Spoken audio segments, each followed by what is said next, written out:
ಹೇಗಿದ್ದೀರಾ? I hope ಎಲ್ಲರೂ ಚೆನ್ನಾಗಿದ್ದೀರಾ ಅಂತ ಅನ್ಕೋತೀನಿ. ನಾನು ಕೂಡ ತುಂಬಾನೇ ಚೆನ್ನಾಗಿದ್ದೀನಿ. Welcome back to Divya lucky YouTube channel. ನಾನು ನಿಮ್ಮ ಪ್ರೀತಿಯ ದಿವ್ಯಾ.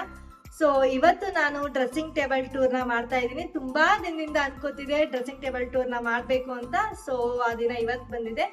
ಹಾಗಾಗಿ ಡ್ರೆಸ್ಸಿಂಗ್ ಟೇಬಲ್ ಟೂರ್ನ ಮಾಡ್ತಾ ಇದ್ದೀನಿ. ನನ್ನ ಹತ್ರ ಅಷ್ಟೊಂದೇನು ಪ್ರಾಡಕ್ಟ್ಸ್ ಇಲ್ಲ. ನನ್ನ ಹತ್ರ ಏನಿದೆ, ನಾನು ಯಾವ ರೀತಿ ನನ್ನ ಡ್ರೆಸ್ಸಿಂಗ್ ಟೇಬಲ್ನ ಆರ್ಗನೈಸ್ ಮಾಡ್ಕೊಂಡಿದ್ದೀನಿ ಅದನ್ನೇ ನಿಮ್ಮ ಜೊತೆಗೆ ಶೇರ್ ಮಾಡ್ಕೊತಾ ಇದ್ದೀನಿ. ಮೇಲ್ಗಡೆ ರೂಮಲ್ಲಿ ಒಂದು ಡ್ರೆಸ್ಸಿಂಗ್ ಟೇಬಲ್ ಇದೆ, ಬಟ್ ನಾನು ಅದನ್ನು ಜಾಸ್ತಿ ಯೂಸ್ ಮಾಡೋದಿಲ್ಲ. ಯಾಕಂದರೆ ಅಲ್ಲಿ ಸ್ವಲ್ಪ ಗಾಳಿ ಬೆಳಕು ಎಲ್ಲ ಕಡಿಮೆ. ಇಲ್ಲಿ ಚೆನ್ನಾಗಿ ಗಾಳಿ ಬೆಳಕು ಚೆನ್ನಾಗಿದೆ. ಅದು ಅಲ್ಲದೆ ಇದು ನಮ್ಮಮ್ಮ ನನಗೆ ಅಂತ ಕೊಡಿಸಿರೋ ಡ್ರೆಸ್ಸಿಂಗ್ ಟೇಬಲ್. ಸೊ ಹಾಗಾಗಿ ಇದರಲ್ಲೇ ಎಲ್ಲ ಪ್ರಾಡಕ್ಟ್ಸು ಇಟ್ಕೊಂಡಿರ್ತೀನಿ. ಮೊದಲು ಡ್ರೆಸ್ಸಿಂಗ್ ಟೇಬಲ್ಲು ತಂದಾಗ ವುಡ್ ಕಲರ್ ಇತ್ತು. ಸೊ ಅದು ಸ್ವಲ್ಪ ಎಲ್ಲ ಹಾಳಾಗಿತ್ತು. ಸೊ ಹಾಗಾಗಿ ನಾವು ವಾಲ್ಗೆ ಸ್ಟಿಕ್ ಮಾಡ್ತೀವಲ್ಲ ವಾಲ್ ಪೇಪರು, ಸೊ ಅದನ್ನು ನಾನು ಡ್ರೆಸ್ಸಿಂಗ್ ಟೇಬಲ್ಗೆ ಯೂಸ್ ಮಾಡ್ಕೊಂಡಿದ್ದೀನಿ. ತುಂಬಾ ಚೆನ್ನಾಗಿ ಬಂದಿದೆ. ಔಟ್ಲುಕ್ ಮಾತ್ರ ನನಗೆ ತುಂಬಾ ಇಷ್ಟ ಆಯಿತು. ಸೊ ಅದೆಲ್ಲನೂ ನಿಮ್ಮ ಜೊತೆಗೆ ಶೇರ್ ಮಾಡ್ತೀನಿ. ಫಸ್ಟ್ ಯಾವ ಥರ ಇತ್ತು, ಅದಾದಮೇಲೆ ಯಾವ ಥರ ಆಯಿತು ಅನ್ನೋದನ್ನು. ವಿಡಿಯೋ ಇಷ್ಟ ಆದರೆ ಗೊತ್ತಲ್ಲ, ಪ್ಲೀಸ್ ಒಂದು ಲೈಕ್ ಮಾಡಿ, ಹಾಗೆ ಶೇರ್ ಮಾಡಿ, ಕಾಮೆಂಟ್ ಮಾಡಿ. ನಿಮಗೆ ಜಾಸ್ತಿ ಇಷ್ಟ ಆಯಿತು ಅಂದರೆ ಅಲ್ಲೇ ಸಬ್ಸ್ಕ್ರೈಬ್ ಅಂತ ಇದೆ, ಸಬ್ಸ್ಕ್ರೈಬ್ ಮಾಡ್ಕೊಳ್ಳಿ. ಹಾಗೆ ಅಲ್ಲೇ ಕಾಣ್ತಿರೋ ಬೆಲ್ಲೈಕನ್ನು ಕ್ಲಿಕ್ ಮಾಡಿ. ಇದರಿಂದ ನಾನು ಯಾವುದೇ ಥರ ವೀಡಿಯೋಸ್ ಹಾಕಿದ್ರೂ ಆದಷ್ಟು ಬೇಗ ನಿಮಗೆ ನೋಟಿಫಿಕೇಶನ್ ಬರುತ್ತೆ. ಸೊ ಐ ಹೋಪ್ ಎಲ್ರಿಗೂ ಈ ವಿಡಿಯೋ ಇಷ್ಟ ಆಗುತ್ತೆ ಅಂತ ಅಂದ್ಕೊಂಡಿದ್ದೀನಿ. ಜಾಸ್ತಿ ಶೇರ್ ಮಾಡ್ಕೊಳ್ಳಿ. So thank you friends. ಬನ್ನಿ ನೋಡೋಣ ಇವಾಗ ನಾನು ಯಾವ ರೀತಿ ನನ್ನ ಡ್ರೆಸ್ಸಿಂಗ್ ಟೇಬಲ್ನ ಆರ್ಗನೈಸ್ ಮಾಡ್ಕೊಂಡಿದ್ದೀನಿ, ಹಾಗೆ ಯಾವ ರೀತಿ ರೆಡಿ ಮಾಡ್ಕೊಂಡಿದ್ದೀನಿ ಅನ್ನೋದನ್ನ ನಿಮ್ಮ ಜೊತೆಗೆ ಶೇರ್ ಮಾಡ್ಕೊತಾ ಇದ್ದೀನಿ.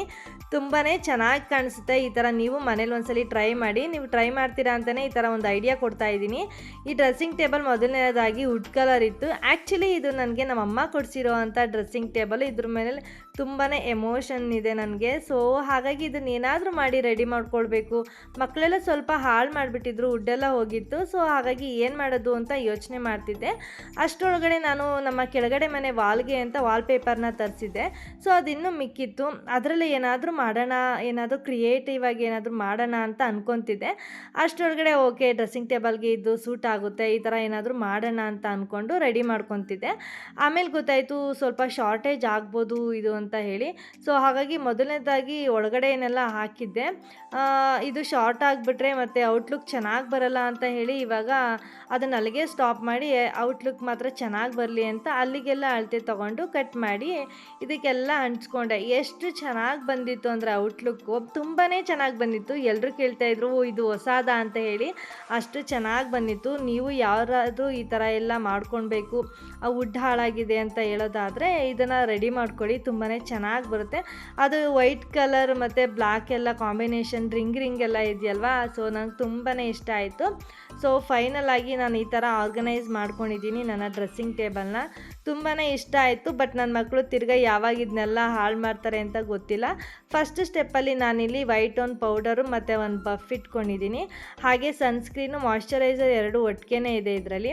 ನನಗೆ ಸ್ವಲ್ಪ ಡಾರ್ಕ್ ಸರ್ಕಲ್ ಇರೋದ್ರಿಂದ ಒಂದು ಡಾರ್ಕ್ ಅಂಡರ್ ಐ ಕ್ರೀಮ್ನ ಇಟ್ಕೊಂಡಿದ್ದೀನಿ. ಹಾಗೆ ನೈಟ್ ಕ್ರೀಮು, ಹಾಗೆ ಬಾಡಿ ಲೋಷನು, ಒಂದು ಫೇರ್ ಆ್ಯಂಡ್ ಲವ್ಲಿ, ಹಾಗೆ ರೋಸ್ ವಾಟರು, ಐಲೈನರು, ಸ್ಟಿಕ್ಕರು ಮತ್ತು ಕುಂಕುಮ. ಇಷ್ಟನ್ನು ನಾನು ಫಸ್ಟ್ ಸ್ಟೆಪ್ಪಲ್ಲಿ ಇಟ್ಕೊಂಡಿದ್ದೀನಿ. ಇನ್ನು ಸೆಕೆಂಡ್ ಸ್ಟೆಪ್ಪಲ್ಲಿ ರೇರಾಗಿ ಯೂಸ್ ಮಾಡೋದು ಮಾತ್ರ ಇಟ್ಕೊಂಡಿದ್ದೀನಿ. ರೋಲಾನ್ ಇಟ್ಕೊಂಡಿದ್ದೀನಿ, ಹಾಗೆ ಒಂದು ಕ್ರೀಮ್ ಇಟ್ಕೊಂಡಿದ್ದೀನಿ, ಒಂದು ಫೌಂಡೇಶನ್ ಇಟ್ಕೊಂಡಿದ್ದೀನಿ, ಪೌಡ್ರ್ ಇಟ್ಕೊಂಡಿದ್ದೀನಿ, ಮಕ್ಳಿಗಾಗುವಂಥ ಪೌಡರು ಮತ್ತು ಕ್ರೀಮು ಇಷ್ಟನ್ನೇ ಇಟ್ಕೊಂಡಿದ್ದೀನಿ. ಮೂರನೇ ಸ್ಟೆಪ್ಪಲ್ಲಿ ನಾನಿಲ್ಲಿ ಪೀಲ್ ಆಫ್ ಮಾಸ್ಕ್ನ ಇಟ್ಕೊಂಡಿದ್ದೀನಿ. ಹಾಗೆ ನನ್ನ ಫೇಸಿಗೆ ಬೇಕಾದಂಥ ಫೇಸ್ ಪ್ಯಾಕ್ಗಳು ಅಂದರೆ ಮುಲ್ತಾನ್ ಮಟ್ಟಿ, ರೋಸ್ ಪೆಟಲ್ ಪೌಡರು ಇದನ್ನೆಲ್ಲ ಇಲ್ಲೇ ಇಟ್ಕೊಂಡಿದ್ದೀನಿ. ಹಾಗೆ ಸೀರಮ್ಗಳನ್ನು ಅಷ್ಟೇ ಇಲ್ಲೇ ಇಟ್ಕೊಂಡಿದ್ದೀನಿ, ಡೇ ಮತ್ತು ನೈಟ್ ಯೂಸ್ ಮಾಡೋದು. ಹಾಗೆ ಗುಡ್ ವೈಬ್ಸ್ ಅವರ ಏನು ಸ್ಕ್ರಬ್ಬಿಂಗು, ಹಾಗೆ ಫೇಸ್ ಪ್ಯಾಕು, ನೈಟ್ ಕ್ರೀಮು ಇದೆಲ್ಲ ನಾನು ಇಲ್ಲೇ ಇಟ್ಕೊಂಡಿರ್ತೀನಿ. ಅಂದರೆ ಯಾವಾಗಲೂ ಯೂಸ್ ಮಾಡಲ್ಲ ಇದನ್ನೆಲ್ಲನೂ, ಯಾವಾಗಲಾದರೂ ರೇರಾಗಿ ಯೂಸ್ ಮಾಡ್ತೀನಿ ಅಷ್ಟೇ. ಇದೆಲ್ಲ ಆದಮೇಲೆ ನಾನಿಲ್ಲಿ ಫೋರ್ತ್ ಸ್ಟೆಪ್ಪಲ್ಲಿ ಕೊಬ್ಬರಿ ಎಣ್ಣೆ, ಹರಳೆಣ್ಣೆ ಈ ಥರ ಎಲ್ಲ ಇಟ್ಕೊಂಡಿರ್ತೀನಿ. ನಮ್ಮ ಅತ್ತೆನೂ ಸ್ವಲ್ಪ ಹರಳೆಣ್ಣೆ ಮನೆಯಲ್ಲೇ ಮಾಡಿ ಕೊಟ್ಟು ಕಳಿಸಿದ್ರು. ಸೊ ಅದನ್ನು ಇಲ್ಲೇ ಇಟ್ಕೊಂಡಿದ್ದೀನಿ. ಹಾಗೆ ಕಿಶನ್ಗೆ ಮತ್ತು ಲಕ್ಷ್ಯಗೆ ಯಾವಾಗಲಾದರೂ ಬಾಡಿ ಆಯಿಲ್ ಮಸಾಜ್ ಮಾಡ್ತಾ ಇರ್ತೀನಿ, ಅದನ್ನು ಸಹ ಅಲ್ಲೇ ಇಟ್ಕೊಂಡಿದ್ದೀನಿ. ಹಾಗೆ ಕೂಮ್ಗಳನ್ನೂ ಅಲ್ಲೇ ಇಟ್ಕೊಂಡಿದ್ದೀನಿ. ಆ್ಯಕ್ಚುಲಿ ಆ ಕೂಮ್ಗಳನ್ನೆಲ್ಲ ಇಟ್ಕೊಂಡಿದ್ದೀನಲ್ಲ, ಆ ಬಾಟಲು ನಮ್ಮ ಕಿಶನ್ದು ವಾಟರ್ ಬಾಟಲು. ಸೊ ಅದನ್ನು ಈ ಥರ ಆರ್ಗನೈಸ್ ಮಾಡ್ಕೊಳ್ಳೋಣ ಚೆನ್ನಾಗಿರುತ್ತೆ ಅಂತ ಹೇಳಿ ಈ ಥರ ಮಾಡ್ಕೊಂಡಿದ್ದೀನಿ. ಒಂದು ಬಾಟಲೆಲ್ಲ ಹಾಳು ಮಾಡ್ಕೊಂಡಿದ್ದ. ಸೊ ಹಾಗಾಗಿ ಇದಕ್ಕೆ ಯೂಸ್ ಮಾಡ್ಕೊಂಡಿದ್ದೀನಿ. ಸೊ ನೋಡಿ ಫೈನಲಿ ನನ್ನ ಫಸ್ಟ್ ಸ್ಟೆಪ್ಪಿಂದ ಫೋರ್ತ್ ಸ್ಟೆಪ್ವರೆಗೂ ಈ ಥರ ಆರ್ಗನೈಸ್ ಮಾಡ್ಕೊಂಡಿದ್ದೀನಿ. ಸೊ ಬನ್ನಿ ಈಗ ನೆಕ್ಸ್ಟ್ ಸ್ಟೆಪ್ಪಲ್ಲಿ ಯಾವ ರೀತಿ ನಾನು ಅರೇಂಜ್ ಮಾಡ್ಕೊಂಡಿದ್ದೀನಿ ಅನ್ನೋದನ್ನ ನಿಮ್ಮ ಜೊತೆಗೆ ಶೇರ್ ಮಾಡ್ಕೊತಾ ಇದ್ದೀನಿ. ಆ್ಯಕ್ಚುಲಿ ನಾನು ವಾಯ್ಸ್ ಓವರ್ ಕೊಟ್ಕೊಂಡು ಮಾಡೋದಕ್ಕಿಂತ ಡೈರೆಕ್ಟಾಗಿ ಮಾತಾಡಿಕೊಂಡು ಈ ಥರ ವೀಡಿಯೋಸ್ ಮಾಡೋದಕ್ಕೆ ತುಂಬ ಇಷ್ಟ ಆಗ್ತಿತ್ತು. ಬಟ್ ನನ್ನ ಮಕ್ಕಳು ಕಿರಿಕಿರಿ ಮಾಡ್ತಾಯಿದ್ರು, ಹಾಗಾಗಿ ವಾಯ್ಸ್ ಓವರ್ ಕೊಡ್ತಾಯಿದ್ದೀನಿ. ಇಲ್ಲಿ ನಾನು ನೈಲ್ ಪಾಲಿಶು ಮತ್ತು ಲಿಪ್ಸ್ಟಿಕ್ಕು, ಹಾಗೆ ನನ್ನ ಮಕ್ಕಳದು ನನಗೆ ಎಲ್ಲ ನೈಲ್ ಕಟರ್ಸು ಇದೆಲ್ಲ ಇಲ್ಲೇ ಇಟ್ಕೊಂಡಿದ್ದೀನಿ. ಯಾವಾಗ ಇದನ್ನೆಲ್ಲ ಹಾಳು ಮಾಡ್ತಾರೆ ಅಂತ ಗೊತ್ತಿಲ್ಲ, ಆರ್ಗನೈಸ್ ಮಾಡಿದ್ದೀನಿ. ನೋಡೋಣ, ಇನ್ನೂ ಅವರೇನು ಹಾಳು ಮಾಡಿಲ್ಲ.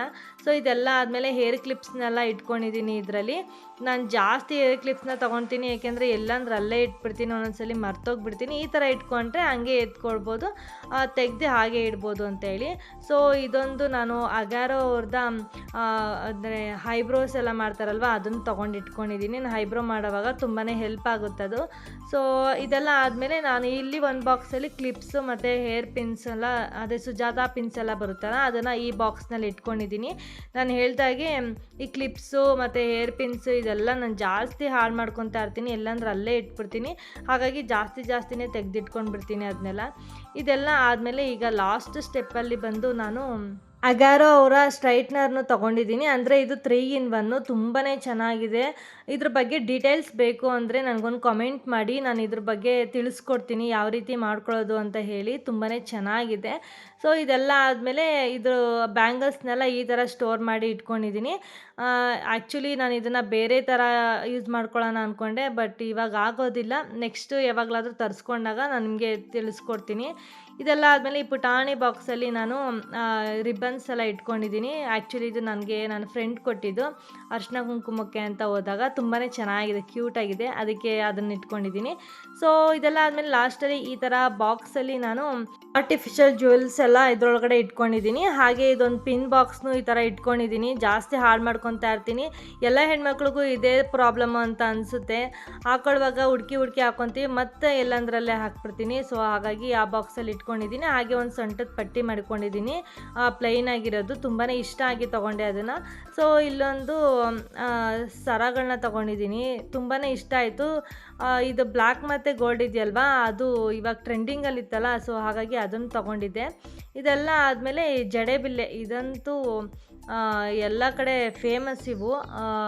ಆವಾಗ ನನ್ನ ಮದುವೆ ಟೈಮಲ್ಲಿ ನಮ್ಮಮ್ಮ ಕೊಡಿಸಿದ್ದು, ನನ್ನ ಮದುವೆಲಿ ತೊಗೊಂಡಿದ್ದು. ತುಂಬಾ ಚೆನ್ನಾಗಿದ್ದು, ಲಕ್ಷ್ಮೀ ಕಾಸಂದು.